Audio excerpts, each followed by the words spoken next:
you since the day I was born.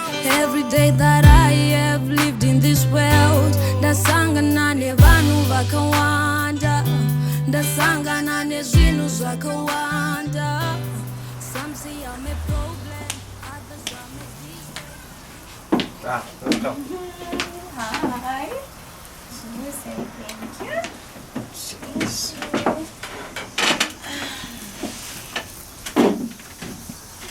So how are you? What should I say? What is it around? Not so bad. Is it? Yeah. In your work? It's so wet and just tired. It's been like one hell of a day. Yeah. And you, how was your day? I can't complain. I'm just happy. You know what? Why? Just seeing you makes me happy. Is it? Positive. Okay. Yeah. Nice. That's good. That's good. I think I'm happy to see you as well. I'm not so sure, maybe. It makes me more happier. Nice. So the last time I didn't know What do you want to know? everything. So you were telling me, did you say you have never been married before? Oh, I can't come on. remember. I never said that. I Nah. never said that. So how come you're single at this age? It's a very long story. Ah. And I hate talking about this subject. You Serious. must cut the long story short.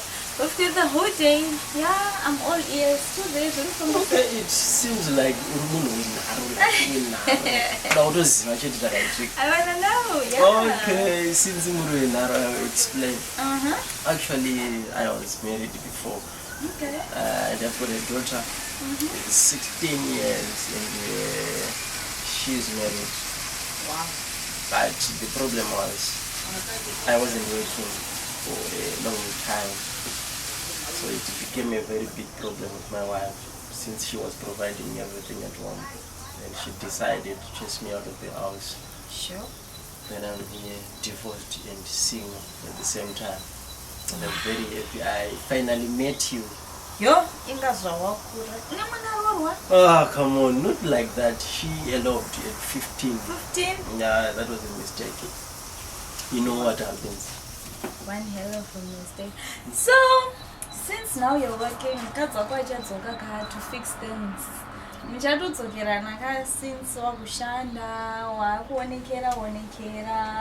there is no way she's gonna let you go just like that. That will never happen. That will never happen. We are divorced. As we speak, the divorce papers are actually being processed by the court.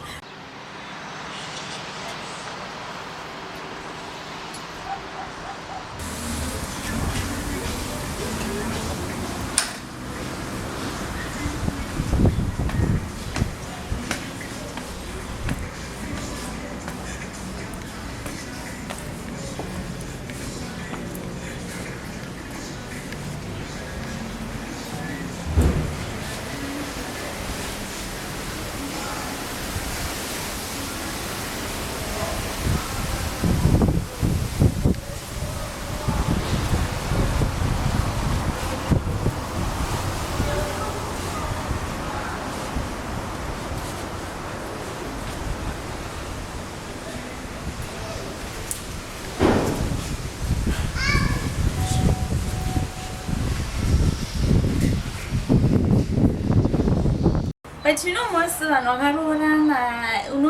divorce, the being process, the next thing, when I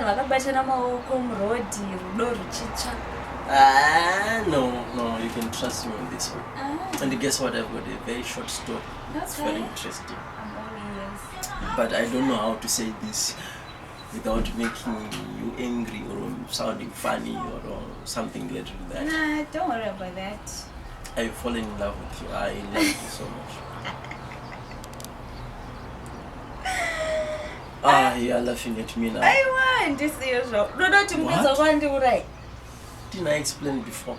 I've said we are divorced. So you must not be worried about here. Yes. This one I have to think about it because and besides I just have to be like sure like do I really want this or what? So yeah, I'll think about it and then I'll let you know. I promise. Okay. I'll let you So know. let's have a deal now. Mm-hmm. It's almost, if I'm not mistaken, let me confirm my time. It's 2 o'clock now. So I'll call you at 4 o'clock. You'll be ready with my answer, is it? That's way too soon. Like it's way too soon. Like I promise, pinky promise. I'll go home, think about it, ne? And then after I will give you a call. Really, I'll let you know. I will trust you. Yeah. Oh, so tell me, what's up for the weekend? I have had a hectic week. I just wanna go home and relax. I'm so tired. I know. But still, I have something that I want to tell you. Can I take you out for a weekend, please? Or maybe for a movie or a ride? No, maybe tomorrow. We can do movies tomorrow because today I'm so tired. Oh, Really. okay, that's better. So I will be waiting for you. For your call, in fact. You said you are going to call me. I will. Okay, thank you. Shall we? Yeah, please. After you. Ladies first. Okay.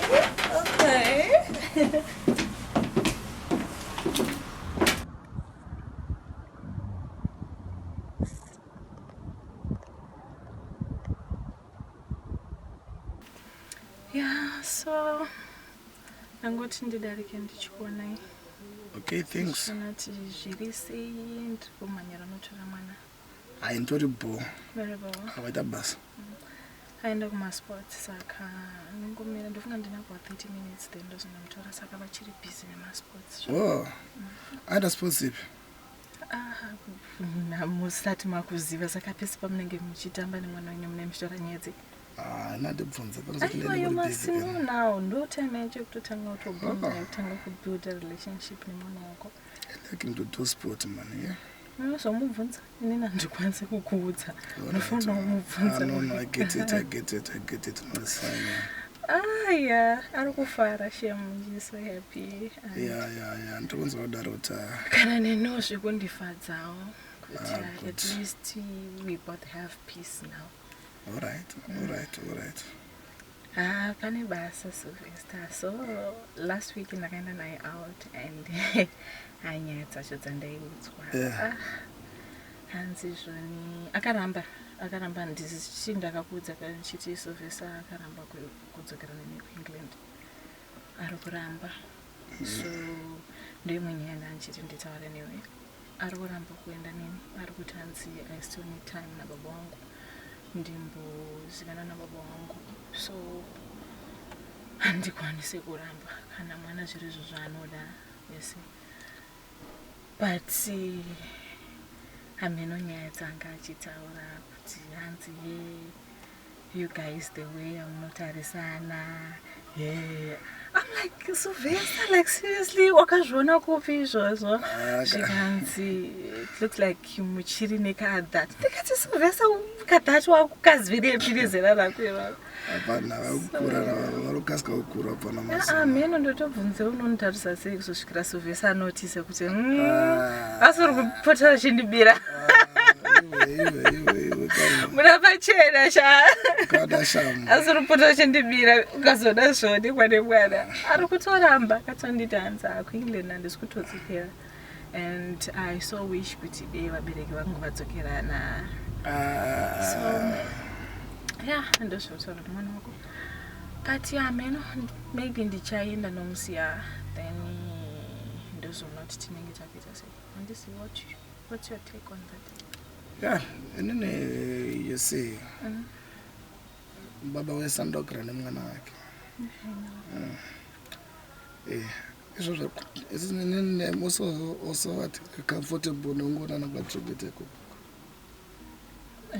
You're not comfortable as in as in what? Masi mune zvipande zvenyu zvamunenge muchitya kuti hanzi kuzonzi. Ndinanga chipande chandinacho. Si zvebisi. Ndimi muchashaya zvipande redu. hatina susu titori busy chete nebasa ngoswera uri kubasa mukavaswera uri Akashaya kubasa kana wani kana yakachizobika kumupoko. andeni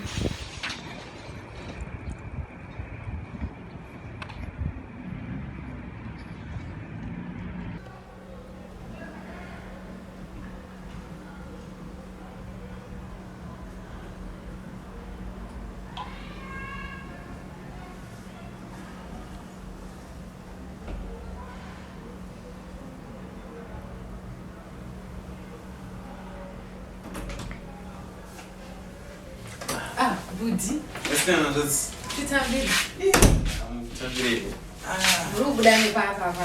Kurova. Darove. Mtaro ni kidabu. Anyway, Joma. Masango Mativa. Yo. Indakulo so. Zoroma, tenji botswana njani. Tsangachiva Ndani skani. hapa. Mazona chiri kutsvaga vasikana. Mazona tukusekiwa big. Tsvaga mari. Tsvaga mari. Tsvaga.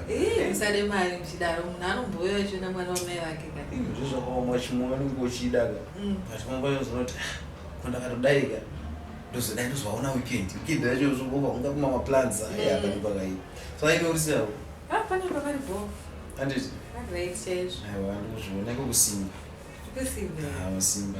Mudya muchiguta anditi. Murume wako mbiri. Every week. Inga achitumira. Anditi. Mugere shevu. Unozozviona. Kana ganda rikuchinja. Ganda rachinja unoona kuti aiwa andodzi anga. Hapana nachikuchema. Ndozvinoita kana mukasha wako ari dhuti. Anditi. Ani vamude kuuya. Dai muchigara muri kunoku muchitodya. Ganda rochinja. Watochinjawo so. Vai vezvimotsvare zuva mutsvaga mari. Hamani saka nhasi handitodzokere manje. Tomboita weekend rikuru. Aiwa garai mutombotaredza. Urimbo hapo. Baba akangosirwa uri kubasa. Akaendepi rwendo? Akaenda kuba mukuru wake. Mwana holiday. Vanhu dzakuda unogara ikoko. Azve? Ndakatombofunga kuti pamwe ndezve 2 weeks. Kwana acharuka nezvepano. Kana haachadi. Ndasaka basa masumu mutosurukirwa zve. Tongosurukirwa kwega kwega. Basa kandotombogara hanombotowana 2-3 days. Hanzvadzi yangu. Zveshuwa chimbozvivaredzo. Handiti? Yavarisiyawo tsana. Tsana vari bo. Vanosvikawo manje manje. Handiti? Saka tokubikira tea juice. Pisa kuita kuda juice. Aiwa akaindikisira juice 100%. 100% juice. Semukwasha. Semukwasha doctor. Tombodyawo mari dzemukwasha. Aiwa torako. Tonombodzidyira upano. Taraizve. Nzonzi yangu igerawo. Apa ndichema.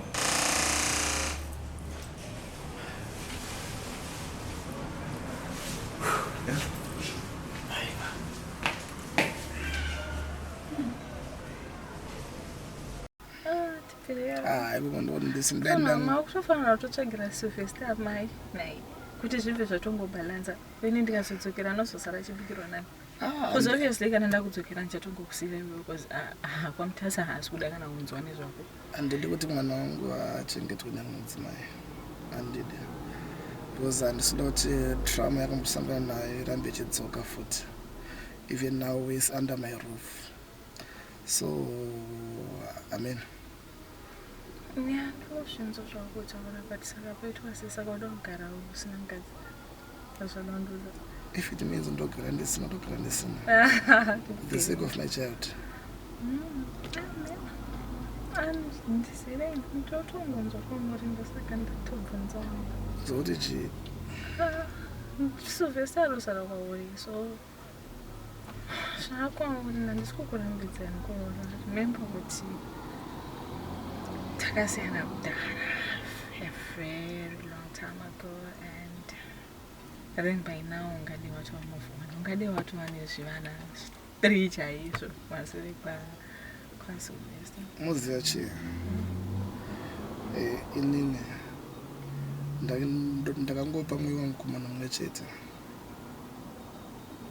Ndangopa mwoyo wangu kumwana mumwe chete. So I'll never think and I don't think kuti pane mumwe munhu wandichapa mwoyo wangu.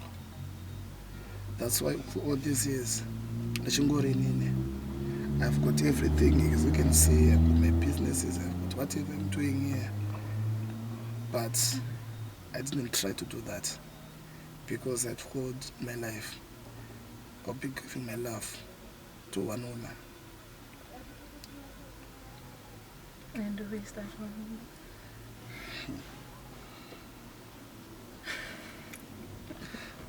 I see kuti hakopana zvauchiti kudina kukwedza ini handina problem newe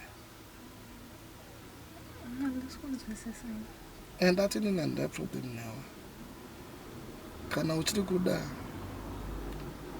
nezvangu they're still open, the doors are still open. Yeah, I know, but nezvandakakuitira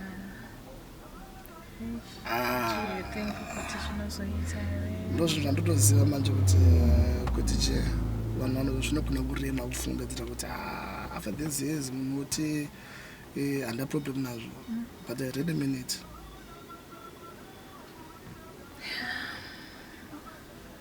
Yeah, I know, because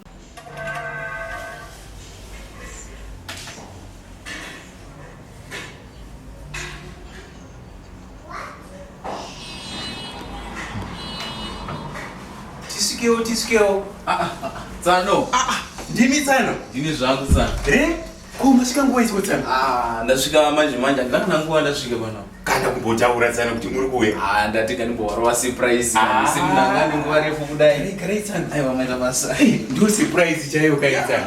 Ndati kana nguva yange yareba ndisina kumbozoona hanzvadzi dzangu naTsano ndakati akandingosvika ndichichinyarariri kana kumboisa message. Wakomana, munhu anogara local panapa wakomana. Zvacho maraunzi acho zvinhu zvakaoma. Zvakawanda. Zvinhu zvakawanda vanomboti maybe weekend ndimbonospindawo ndiri kwanzvadzi. Panobva kuita chinomuka. Chomuka futi mota Mota dzafuti kuuya. Vakomana, tichida kumboti Tsano wasvika so tombogocha takatandarana. Izvozvo chete. Manje apa mandirowane surprise manje. Kana kamvura kanotonhorera kana boya rako hapana. Satsana ungazoshaya plan. Vakomana, Ungata doctor. aiwa, hatizoshaya plan Tsano. Ndafara singaiti apo ndasvika pano but ndasvika ndikumwana ari kuimbanza akaenda kwabamukuru. Ari kwabamukuru zvake achadzoka. Pandanda musuwasi.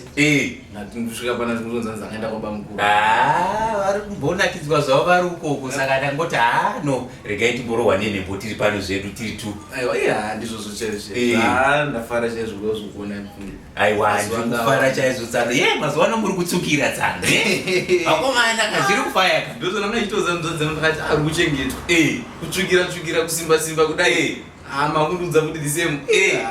Aiwa zviri kufaya outside kuizana. Moza Zviri kufaya. Ndingazocomplain. But Mwari vari kuchengeta. Aiwa ndizvo zvatoda. Kuchengeta. Ndozvatoda chaizvo. Handingazocomplain nawo. Apo ndikuti dai mubudonika 2-3 zviri nani? Zvotofamba. Kutofamba. Aiwa imimi rambai makadaro Tsano. Rambai makadaro chaizvo. Zvine zvitofamba.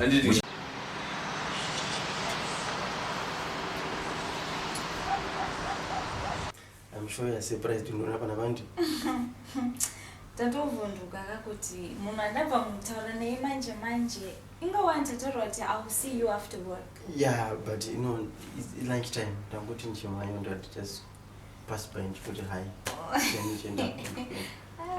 Ungochimanyochelepo? And then down know to something for lunch.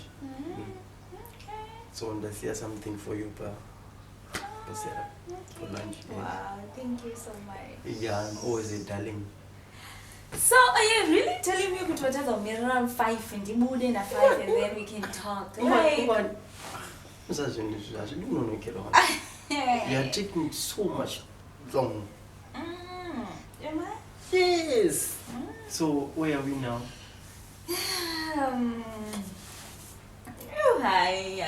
I'm seeing a yes here. I did think about it. Yes. And then, well, it's not such a bad idea. Yes. We can, but we must take things slow. What do you One mean? step at a time. What is that supposed to mean? I'm kind of confused. Getting go tanga from baby steps, man, and then we see how things go. Right? So are you trying to say, Kuti, if I love you too much, zvinotokanganisa. Like, alright, ndiri munhu anokurumbidza kuda kukurumbidza kuexpress love like, you know. Not really. So what exactly are you trying to say?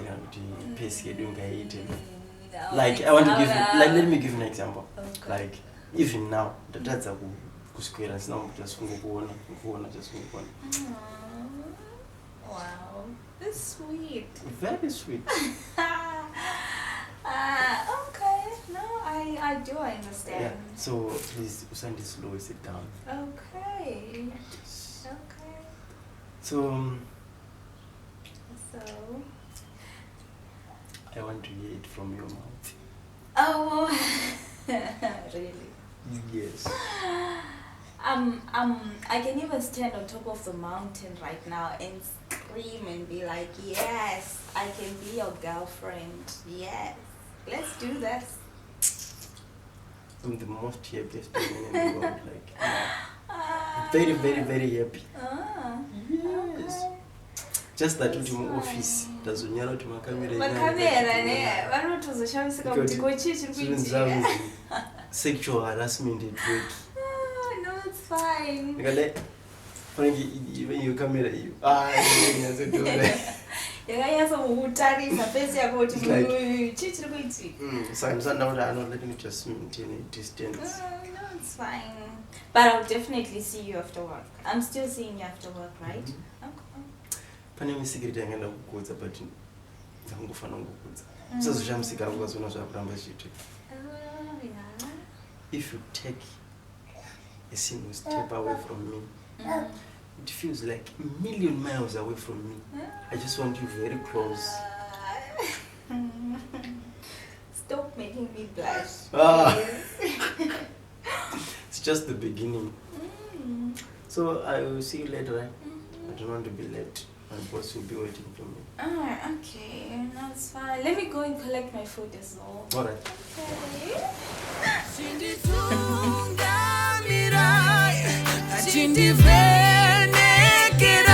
Mukati me upenyu chipumba mirai.